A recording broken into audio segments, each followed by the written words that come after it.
Zacari. Dave, tell me a little bit about Zacari, because I mean, this is his first project. We know him from what, one song before this? Yep. Yep. No, that's it. Zacari signed early this year to TDE. Um, Obviously about a year and change. Actually, no, it's more now. Damn came out in 2017. 2017. Yeah, and he's the feature, the chorus on Love, of course, was a big song off Damn. And that was really anyone's first exposure to him.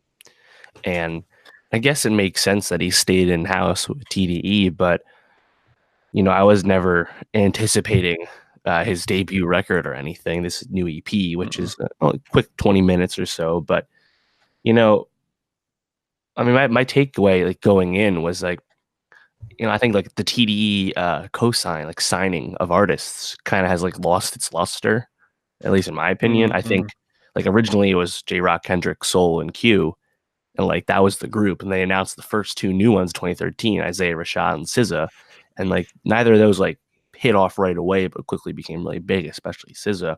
But since then, like, Mm-hmm. is anyone really looking out for Lance Skywalker or Serve or Reason or now Zacari? I don't think so.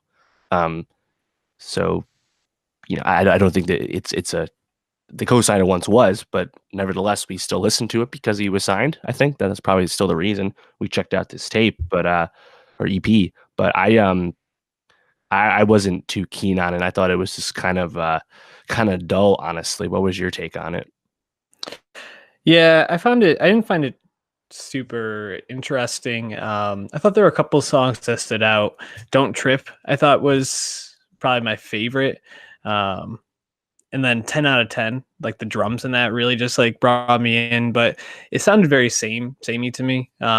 It's interesting because you mentioned Love by Kendrick, and damn great album. We talked when we reviewed it how Love is just a great love song. We didn't expect that from Kendrick. And reading up a little bit on it, Zacari actually pitched that song to Kendrick.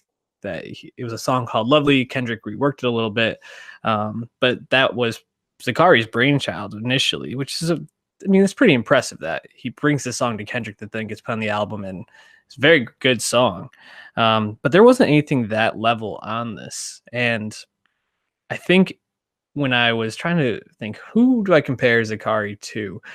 The first person that came to mind was 070 Shake, actually. Mm, You know how 070 jumped on Kanye's album for, was it Ghost Town. Free?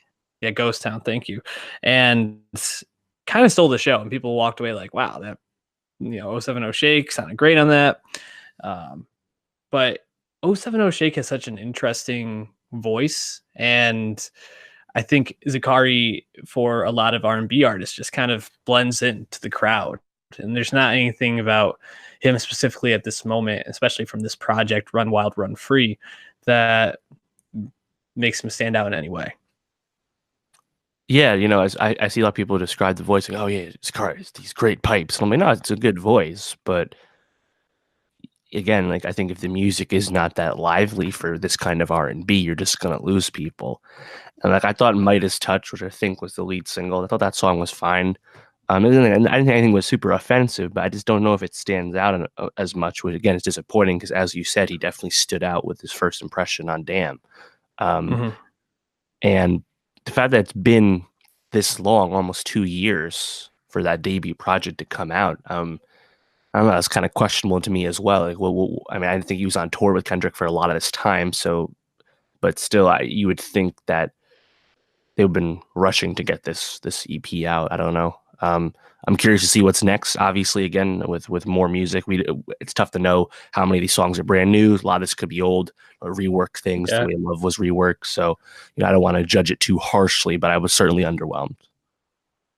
I think I would like to see Zacari find the producers that The Weeknd worked with on like Glass Tables or something like that, or his earlier stuff, or even his most recent, EP that came out. Something that's just a little bit like darker, and see if maybe that can add a little bit of bite to him. Because I think if he had that Gestafelstein, to give a I was callback to gonna say, last week, get that Stoffelsheim production. He might actually be able to make Interesting. something a little bit more interesting. Just a thought. I also thought when I was listening to him, I hear Weekend Light, so I was like, maybe if he steers into that a little bit, I don't know. Anyways, Zacari, underwhelmed.